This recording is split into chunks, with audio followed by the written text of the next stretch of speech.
आयुष्यभर रिमोटवर चालणारा एक मित्र भर दुपारच्या टळटळत्या उन्हात दुसऱ्या मित्राकडे गेला. पण तिथे गेल्यावर दुसऱ्या मित्राने पंखा बंद केला. तेव्हा पहिल्याने विचारलं, अरे बाबा का बंद केला? अरे मी आठवण करायला केलाय, जर लोड शेडिंग असलं असतं तर हा पंखा चालला नसता.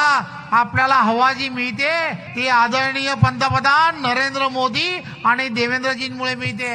देवेंद्रजींच्या नेतृत्वामध्ये महाराष्ट्र हा प्रत्येक क्षेत्रामध्ये एक नंबरचा होतोय. मग पहिल्या मित्राला आपल्या आयुष्यात पुढे अजून काय काय चांगलं घडणार आहे हे जाणून घ्यायची उत्सुकता लागली. गतिमान पद्धतीने दूरदृष्टी ठेवून देवेंद्रजी काम करतायत. महाराष्ट्राला एक वेगळ्या पद्धतीने पुढे नेण्याचं काम केलं जात आहे. रोजगाराच्या अनेक संधी ही देवेंद्रजींच्या नेतृत्वात या महाराष्ट्रात मिळायला सुरुवात झाली आहे. हे सर्वच्या सर्व तुम्हाला आम्हाला सर्वांना येणाऱ्या काळामध्ये पुढे नेणं हे अत्यंत गरजेचं आहे. आणि आयुष्यभर रिमोटवर चालणाऱ्या पहिल्या मित्राने चक्क विकासाच्या वाटेवर चालायचा निर्णय घेतला. आहे की नाही गंमत?